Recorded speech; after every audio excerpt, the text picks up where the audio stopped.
నమస్తే, నేను సిరి.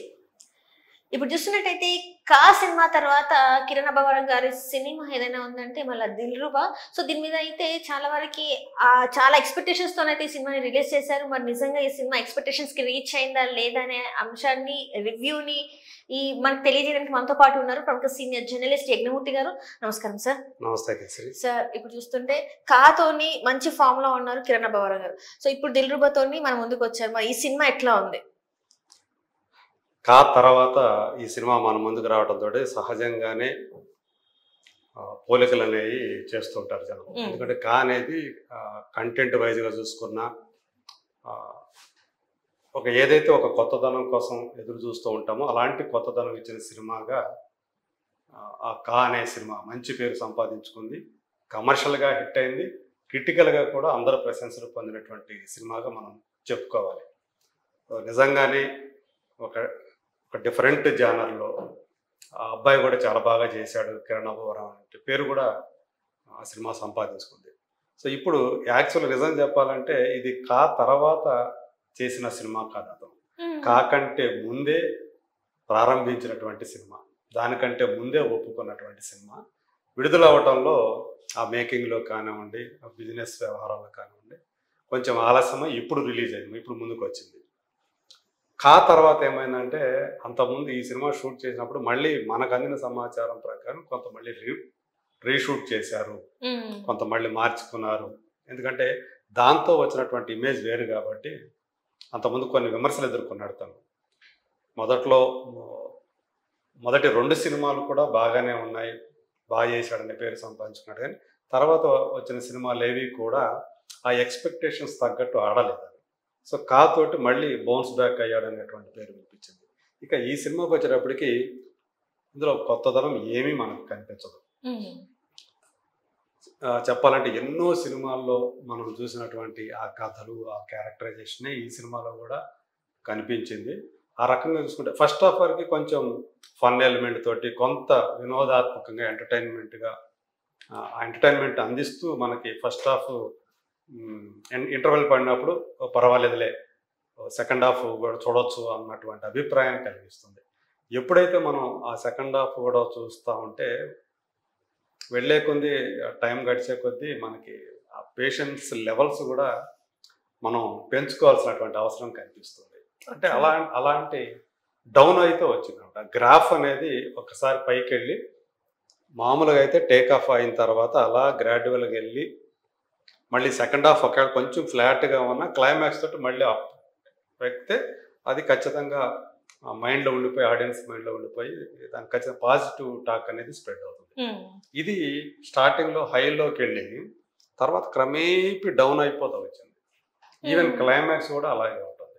ఆ ఫ్లాట్ అయిపోవటం, పైగా అనవసరంగా అతను మాస్ హీరోగా ఎలివేట్ కావాలి, ఒక స్టార్గా ఎస్టాబ్లిష్ అయిపోదాం అన్నటువంటి ఒక తాపత్రయం ఈ సినిమాలో ఉన్నటువంటి యాక్షన్ సీక్వెన్స్లు చూస్తే మనకి కనిపిస్తుంది.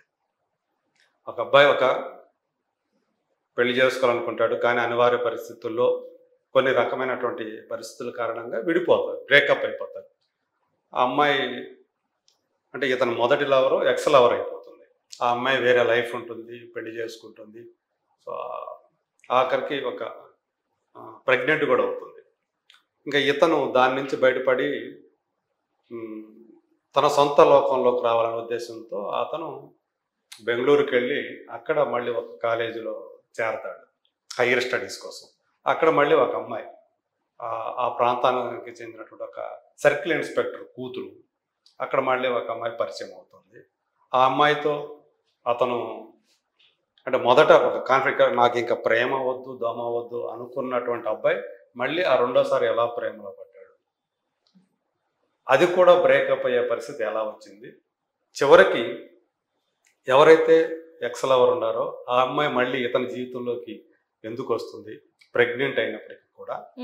సో ఏమవుతుంది చివరికి వీళ్ళిద్దరూ కూడా రెండోసారి తను ప్రేమలో పడ్డ యువతతోటి అతను సయోధ్య చేసుకోగలిగాడు, ఇద్దరు ఒకటయ్యారా లేదా. ఇది మామూలుగా బేసిక్ ప్లాట్ అంటే సినిమా లైన్. దాంతో ఒక ఇద్దరిని విలన్లు పెట్టారు.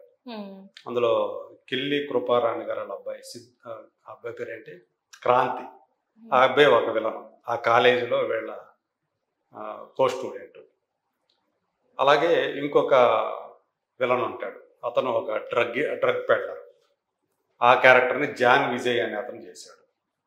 సో వీళ్ళిద్దరూ కూడా వీళ్ళ జీవితాలకు వచ్చి ఎలా ఆడుకోవడానికి ప్రయత్నం చేశారు, వాళ్ళ నుంచి వీళ్ళు బయటపడ్డారా లేదా, ఇది ప్రధానంగా ఉన్నటువంటి కథలోని కాన్ఫ్లిక్ట్ అనమాట.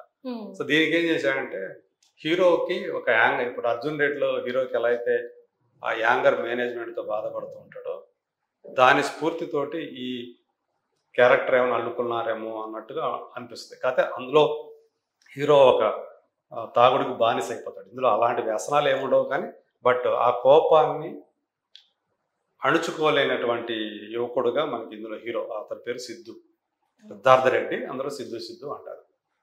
సో మ్యాగీ అనేది ఎక్స్ లవర్ అనమాట. రెండో లవర్ వచ్చేసి అమ్మాయి రొక్సర్ దిల్లాన్ అనే అమ్మాయి చేసింది. ఎక్స్ లవర్గా అమ్మాయి యొక్క క్యాతి అనుకుంటా, అమ్మాయి పేరు క్యాతి డేవిస్ అన్న ఏదో ఉంది, ఆ అమ్మాయి చేసింది. లుక్స్ పరంగా అంటే రొక్సర్ ఆల్రెడీ మనకు తెలిసిన అమ్మాయే, ఇదివరకు కొన్ని సినిమాలు చేసింది. కాబట్టి ఈ క్యాతి అనే అమ్మాయి ఎందుకనో అంత యాప్ట్గా అనిపించాలి ఆ క్యారెక్టర్కి. ఆ అమ్మాయి ఫీచర్స్ కానీ ఉండదు, ఒక హీరోయిన్ మెటీరియల్ లాగా అసలు అనిపించలేదు. ఆ అమ్మాయి హస్బెండ్ గా సమ్రాట్ రెడ్డి కనిపిస్తాడు మనకి.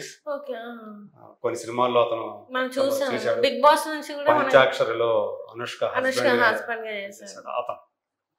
ఎస్, బిగ్ బాస్ ఫేమ్ కూడా తను. సో అలా చూసుకుంటే ఇందులో ఎక్కడ కూడా హీరో సారీ చెప్పాలి అని ఎవరైతే ఎదురు చూస్తారో వాళ్ళకి సారీ చెప్పడం, ఎవరైతే థ్యాంక్స్ అని చెప్పాలని ఎదురు చూస్తారో వాళ్ళకి థ్యాంక్స్ చెప్పడం. అంటే సారీ, థ్యాంక్స్ అనేవి చాలా అత్యంత విలువైనటువంటి పదాలు, వాటిని ఊరికే వాడకూడదు అనేటువంటి కాన్సెప్ట్తో ఉండేటువంటి మనిషి అనమాట అతను. సో అలాంటి ఫిలాసఫీ అతనిది. సో ఇది మనకి ఓవర్గా అనిపిస్తుంది. సాధారణ మనం ఏదైనా మన తప్పు ఉందని తెలిసినప్పుడు, తప్పు లేకపోయినా కూడా అవతల హర్ట్ అయ్యారు మనం చేసిన పని అంటే మనం సారీ చెప్తాం. ఏదైనా వాళ్ళు మనకి ఏదైనా మెయిల్ చేశారంటే థ్యాంక్స్ చెప్తాం. అందులో పెద్ద విశేషం అయితే లేదు, కానీ వాటిని చాలా సీరియస్గా తీసుకొని అసలు నేను సారీ చెప్పను, థ్యాంక్స్ చెప్పను అని భీష్మించుకొని కూర్చున్నటువంటి వ్యక్తిగా అతను కనిపిస్తాడు సిద్ధు. ఇది కొంచెం ఓవర్గా అనిపిస్తుంది అయ్యేటప్పటికి. సినిమా అయిన తర్వాత కూడా మనం అదే కొంతమంది సెటైర్లు వేసుకుంటూ బయటకు రావడం కూడా మనం చూస్తాము. సో ఇది అంటే ఒక మాస్ హీరో, ఒక పెద్ద ఇమేజ్ ఉన్నటువంటి హీరోకి పెట్టాల్సినటువంటి యాక్షన్ ఎపిసోడ్లు ఈ సినిమాలో హీరోకి ఉంటాయి. అవి కూడా పదే పదే ఉంటాయి, వరుస పెట్టి వస్తానే ఉంటాయి యాక్షన్ సీన్స్. ఆ హీరో క్యారెక్టర్ని స్క్రీన్ మీద తీర్చిదిద్దిన విధానం కూడా ఏమాత్రం కొత్తదనం లేదు వాళ్ళలో. అన్ని ఎప్పుడో మనం ఎంతో మంది విలన్లు అలా చూసుంటాం. మళ్ళీ ఏ తరహా సీన్లు వాళ్ళతోటి హీరో వాళ్ళని ఢీ కొట్టే సీన్లు కానివ్వండి, ఈవెన్ డైలాగ్స్ కూడా కొన్ని చోట్ల పర్వాలేదు అనిపిస్తాయి, ఎక్కువ చోట్ల మనం ముందే గెస్ చేసేస్తాం. అలాంటి డైలాగ్స్ అనమాట.